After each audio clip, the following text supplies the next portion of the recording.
নমস্কার, আমি রূপা দেব। রূপার গল্পবেলায় আবার একটা নতুন গল্প নিয়ে চলে এসেছি। এবার থেকে এই চ্যানেলে গল্পের সাথে সাথে আমি কবিতাও পাঠ করব এবং প্রাসঙ্গিক বিষয়ের উপরও আমি আপনাদের সঙ্গে আলোচনা করব।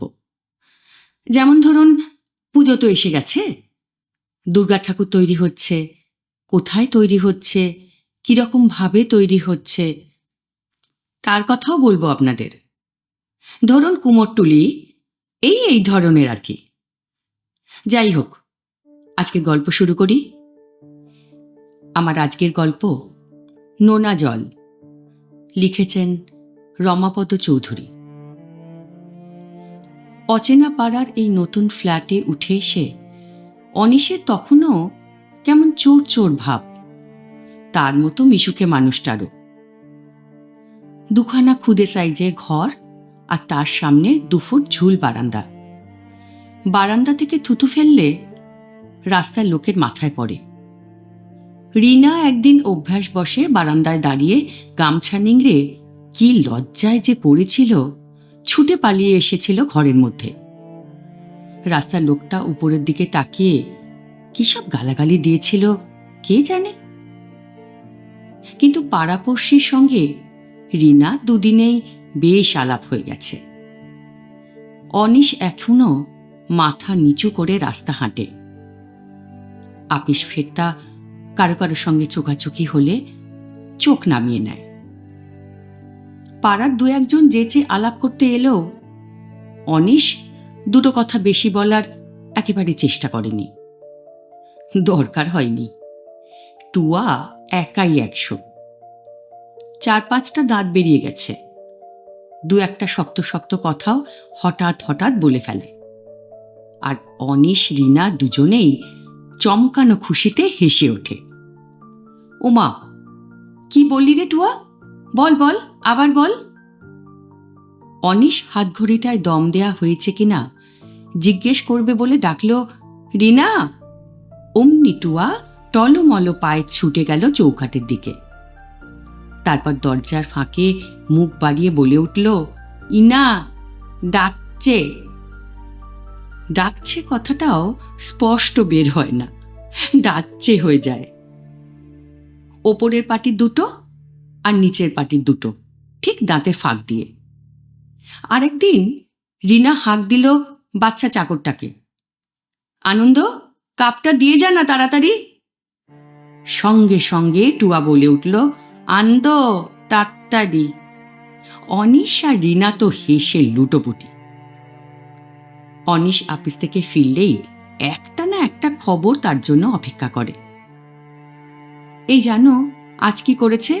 ওই মোড়াটা নিয়ে 2 হাতে তুলে এ ঘর থেকে ও ঘর অব্দি গিয়েছে। অনিশ হেসে বলেছে, গামা পালোয়ান, কিরকম হাঁটে দেখো না। এই আজ কি হয়েছে জানো, তৃপ্তি দিয়ে এসেছিলেন। অনিশ আবার একটা নতুন চমকের অপেক্ষায় চোখ তুলেছিল। তৃপ্তি দিকটা আবার কে? বাড়ি রঙিন ছাতা মাথায় দিয়ে ছেলেকে স্কুলে নিয়ে যান না? আরে বাঁ দিকে শেষ ফ্ল্যাটে থাকেন। অনিশ নিরুৎসাহ গলায় বলল, এসেছিলেন বুঝি?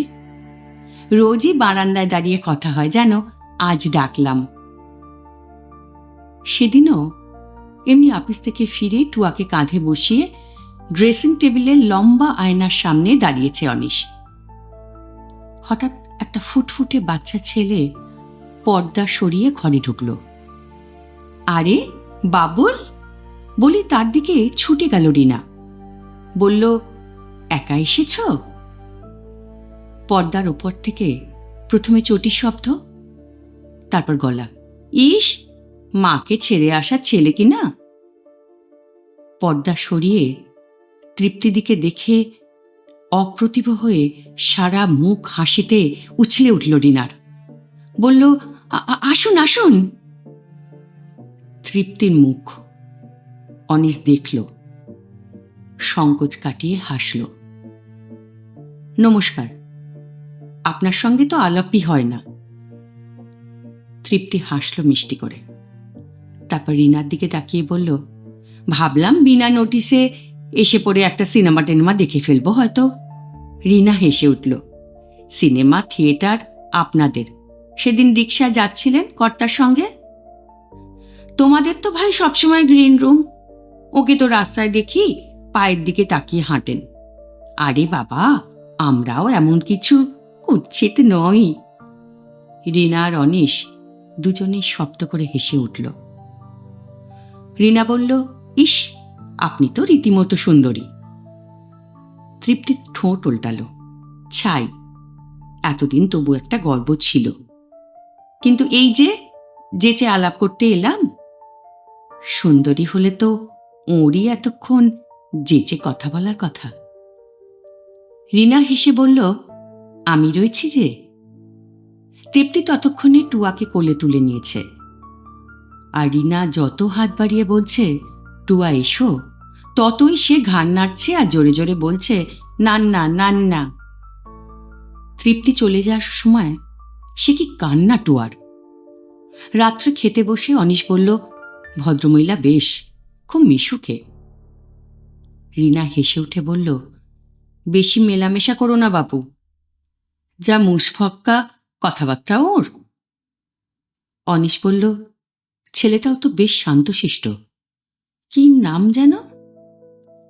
রিনা ঠোঁট টিপে হেসে বলল, ভদ্রমহিলার নামটা আবার ভুলে যাওনি তো? প্রথম প্রথম বেশ ভালোই লাগতো, এমন সাদা মন, তার উপর ফুর্তির তুবড়ি যেন। কিছুক্ষণ কাছে থাকলে রিনার মনটা খুশি হয়ে ওঠে। টুয়াকে সত্যি সত্যি খুব ভালোবেসে ফেলেছেন তৃপ্তিদি। কিন্তু অনিশের সঙ্গে এত ঠাট্টে আর কি দরকার? অবশ্য রিনাই বা বলতে ছাড়বে কেন? অনিশকে ওর সন্দেহ হয়নি, তবে যে লোকটা ট্রাম বাসের ভিড়ের দোহাই পেরে 7টার আগে ফিরত না, সে হঠাৎ 5:30টায় এসে হাজির হলো যে। আর এলো যদি, তো সিনেমার টিকিট কেটে আনলেও বুঝত। অনিশ তখনও জুতোর ফিতে খুঁজছে। রিনা হেসে বলল, কি ব্যাপার? অনিশ বুঝল, তবু হেসে বলল, মুশকিল হলো দেখছি। তাড়াতাড়ি ছুটি পেলেও এখন আর বাড়ি ফেরা যাবে না, শরীর খারাপ হলেও। তাই বলেছি? রিনার মুখে উৎকণ্ঠার প্রলেপ পড়ল। সত্যি শরীর খারাপ নাকি? ও কিছু না। কথাটা গ্রাহ্য করল না অনিশ। শুধু ক্ষণিকের জন্য মনে পড়ল, বিয়ের পর কতদিন রিনা ওর জুতোর ফিতে খুলে দিয়েছে জোর করে। শরীর খারাপ বললেই কপালে হাত ছুঁয়েছে। ও তাই ইচ্ছে করে একটু শরীর খারাপের ভান করল, কিন্তু মনে মনে বিরক্ত হয়ে উঠল রিনার উপরে। ওকে এত খারাপ ভাবছে কেন রিনা? তৃপ্তি এলে সমস্ত ঘরখানা চঞ্চল খুশিতে ভরে ওঠে, মন রজনীগন্ধা হয়ে ওঠে, এইটুকুই, আর কিছু তো নয়। এক এক সময় তৃপ্তিদির এই গায়ে পড়া স্বভাব ভীষণ খারাপ লাগে রিনার। এক এক সময় হিংসে হয়, ও নিজে কেন এমন উচ্ছল হতে পারে না। এদিকে অনিশের তখন চোখ পড়েছে দেয়ালে ঠেস দিয়ে রাখা জিনিসটার ওপর। ওটা আবার কি রেখেছ? আগে আমি না, আপনার ফ্রেন্ড রেখে গেছেন। একটু থেমে অনিশের অপ্রতিভ মুখটার দিকে তাকিয়ে হেসে ফেলল। ক্যারাম বোর্ড তৃপ্তিদি রেখে গেছেন। বলতে না বলতে এসে হাজির, হাতে ফ্রেঞ্চ চকের টিন। ক্যারাম খেলার আড্ডা বসল। সন্ধেবেলা এসে হাজির হবে প্রতিদিন। বেচারা রিনার কাজ হয় না, টুয়াকে খাওয়াতে দেরি হয়ে যায়, অনিশ উঠতেই চায় না।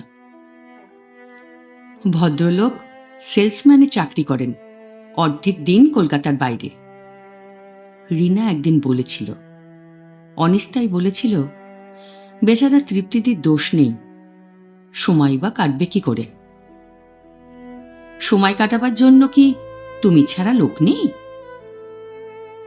শুনি কখনো রাগে চুপ করে থাকে অনিশ, কখনো হেসে ওঠে। কিন্তু রিনার কাছে ক্রমশই যেন অসহ্য হয়ে ওঠে ব্যাপারটা। সিনেমা দেখতে যাওয়ার কথা হচ্ছিল কদিন ধরে।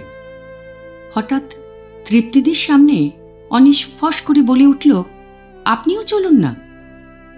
বেশ তো, নিয়ে গেলে যাব না কেন? সমস্ত শরীর চিরবির করে উঠল রিনার। তারপর বলে উঠল, বারে, উনি গেলে কি করে হবে? চমৎকার অভিনয় হেসে উঠল রিনা। একটু আগে তো ওর কাছেই রেখে যাব ভেবেছিলাম, উনি তো বলেছিলেন। তৃপ্তিও ততক্ষণে হেসে উঠেছে, ও মা, আমিও তো বাবুলের কথা একদম ভাবিনি। কিন্তু কতটুকুই বা বাধা দেবে রিনা? কতবার? মাঝে মাঝে একটা বাটি হাতে এসে হাজির হতো তৃপ্তি, বলতো, আজ কচুর শাক রান্না করেছি রিনা, নিয়ে এলাম তোমার জন্য। ইস, তোমার জন্যে। মুখে হাসি মাখিয়ে সমস্ত শরীর তার ভিতরে ভিতরে বিষের তীর হয়ে উঠত। কিন্তু যেদিন অনিশের খাবার সময় এক বাটি মাংস নিয়ে এলো তৃপ্তি, অনিশের সামনে বাটিটা রেখে বসে রইল। খান মশাই খান, আপনার জন্যে স্পেশাল রান্না। সেদিন রিনা দম আটকে ভাবল, এখান থেকে পালাতে পারলে বাঁচে, তৃপ্তিদির কাছ থেকে। কোথায় কাপড় শুকোতে দিই বলো তো? বারান্দা নামেই বর্ষাকালে এ বাড়িতে থাকা যায় না। রিনা মাঝে মাঝে অনুযোগ করে, শুধু কি বারান্দায় রোদ আসে না? অনিশ বুঝতে পারে এ পাড়ার, এ বাড়ির কিছুই যেন পছন্দ নয় রিনার। হয়তো অনিশকেও। অনিশ বেশ বুঝতে পারে রিনা ধীরে ধীরে অসুখী হয়ে উঠছে। সন্দেহ ঢুকেছে ওর মনের মধ্যে, তাই দিনে দিনে শরীর শুকিয়ে যাচ্ছে। শীতকালে এ বাড়িতে থাকতে হলে দেখো আমি ঠিক মরে যাব, টিবি হবে আমার। অনিশ কপাল কুঁচকে বলে, কি আজে বাজে বলছো? বেশ, পছন্দ না হয় বাড়ি খুঁজি একটা। তুমি যাবে এ বাড়ি ছেড়ে? ম্লান হাসি দিয়ে অনিশকে বিদ্ধ করতে চাইল রিনা। রিনাকে সত্যি মাঝে মাঝে বড় বিষণ্ণ দেখায়। মনে হয় ওর মাথার মধ্যে কি যেন ঘুরছে, কি যেন একটা ঘুরছে। সেদিন অফিস থেকে ফিরে চুপচাপ বসে রইল অনিশ। কান সজাগ হয়ে রইল, কখন বাবুলের আধো আধো কথা শোনা যাবে, কিংবা তৃপ্তিদির চটির আওয়াজ। একবার ইচ্ছে হলো ক্যারাম বোর্ডটা পেতেই রিনাকে ডাকে, তাহলে রিনা অন্তত বুঝবে নেশাটা খেলার। কিন্তু কেন জানি না একটু ইচ্ছে হলো না।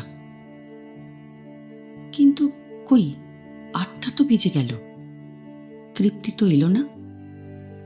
তবে কি সেলসম্যান স্বামী তার ফিরে এসেছে? আজ তৃপ্তিদিকে খুব শুনিয়ে দিয়েছে জানো। খাবার টেবিলে বসে কথাটা না বলে পারল না রিনা। অনিশ চমকে চোখ তুলে তাকালো। রিনা চোখ না তুলেই থালার ওপর মাছের কাঁটা বাছতে বাছতে বলল, পাড়ায় যা বদনাম তৃপ্তিদির, শেষকালে আমারও হয়তো। অনিশের মাথা ঝিমঝিম করে উঠল।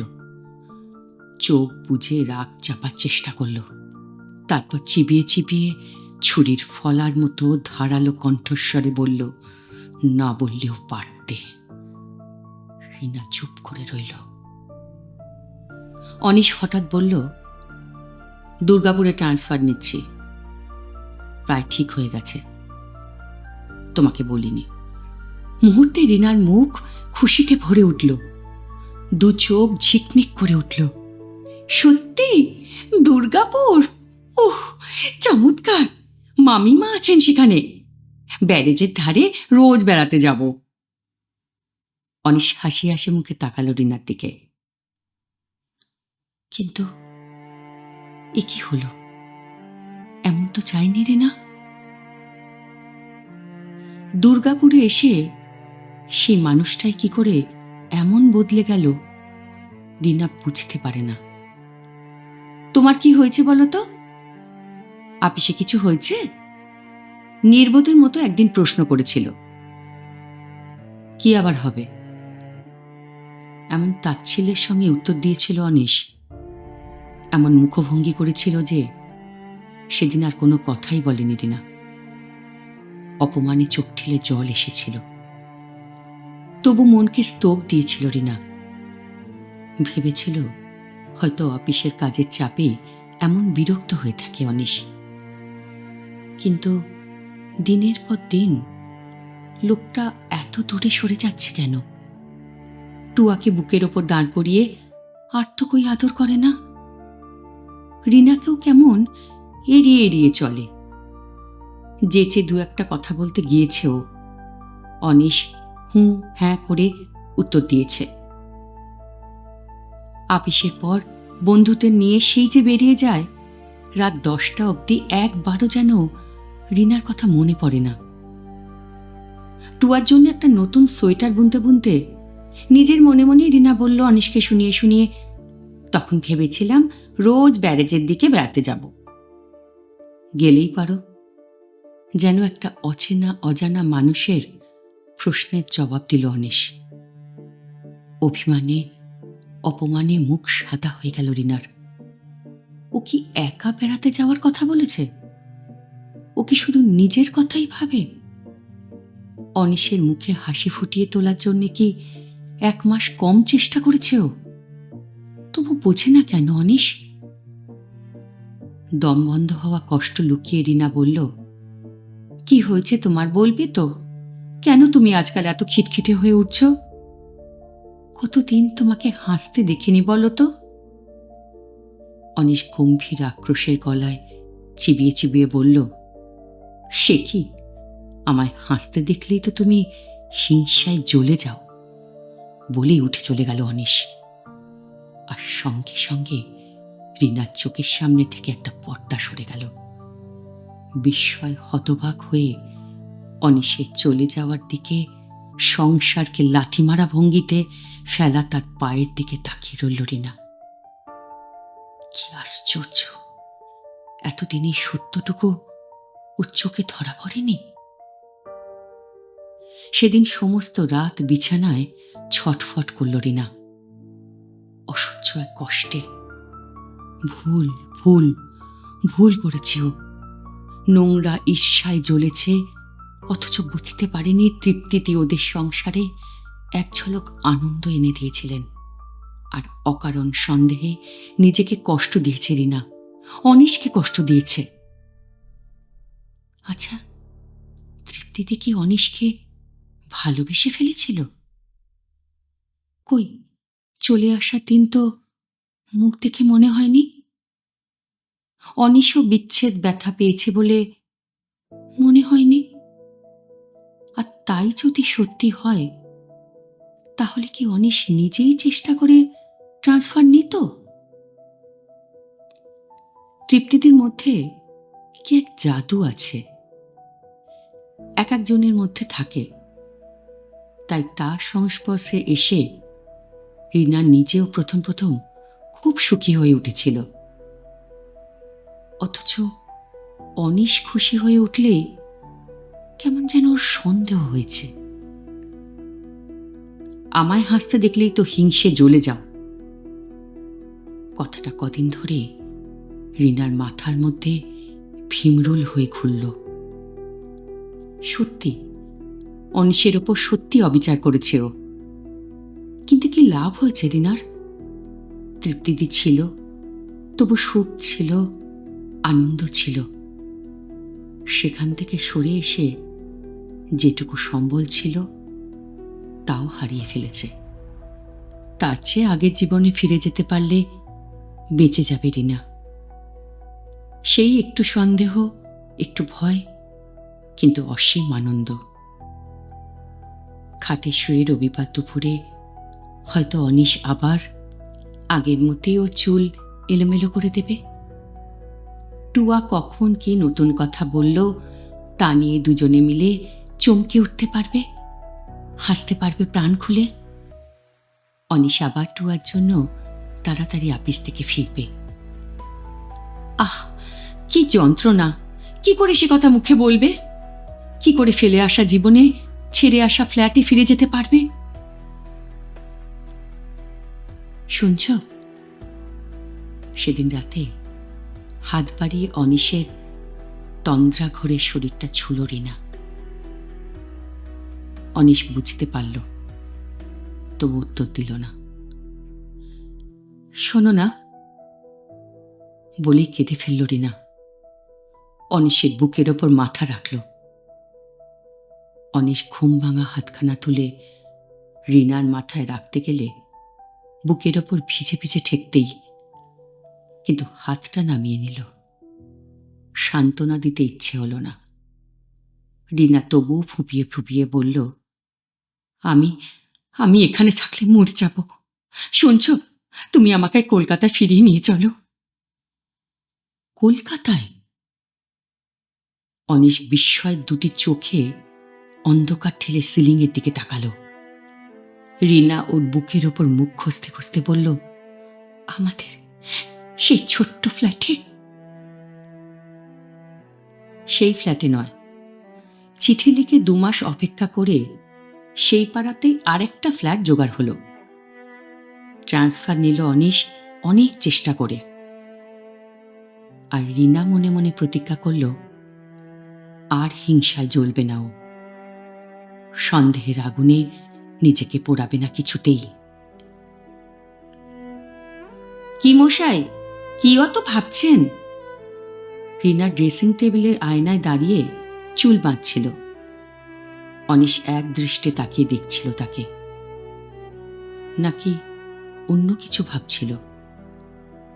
চুলে কালো ফিতেটা দাঁতে চেপে রিনার ফর্সা গালে সেটা চেপে বসেছে। রিনা চুল বাঁধছিল। তৃপ্তিদির গলা শুনে ফিরে তাকালো। দেখো কাণ্ড! কপাল কুঁচকে উঠল রিনার। তৃপ্তিদি পিছন থেকে এসে অনিশের চুল এলোমেলো করে দিলেন। কি, সেই ফিরে আসতে হলো তো আমার টানে? জানি আসতে হবে, বলেই খিলখিল করে হেসে উঠলেন 2 কাঁধ ঝাঁকিয়ে। রিনা তাকালো অনিশের দিকে। দেখল অনিশের সারা মুখ হাসিতে উজ্জ্বল হয়ে উঠেছে। অসহ্য কষ্টে দাঁতের ঠোঁট কামড়ে রইল রিনা। কপাল আরো কুঁচকে উঠল। রিনা মনে মনে প্রতিজ্ঞা করেছিল, আর বাধা দেবে না, হিংসে জ্বলবে না, সন্দেহে পুড়বে না। তাহলেই ওর নিজের জীবনের সুখ সহজ হয়ে যাবে। কিন্তু পারল না। ধীরে ধীরে তীক্ষ্ণ কর্কশ গলায় বিষাক্ত তীরের মতো কথাটা ছুঁড়ে দিল, না, আপনার ভয়েই পালিয়েছিল, আপনারই ভয়। কি শুনলেন তো আজকের গল্প? আর ওই যা বলি, ভালো লাগলে সাবস্ক্রাইব করবেন, কমেন্ট দেবেন। জানেন তো, আপনাদের কমেন্টে অপেক্ষায় আমি বসে থাকি। সবার কমেন্টের আমি উত্তর দেব। ভালো থাকবেন। নমস্কার।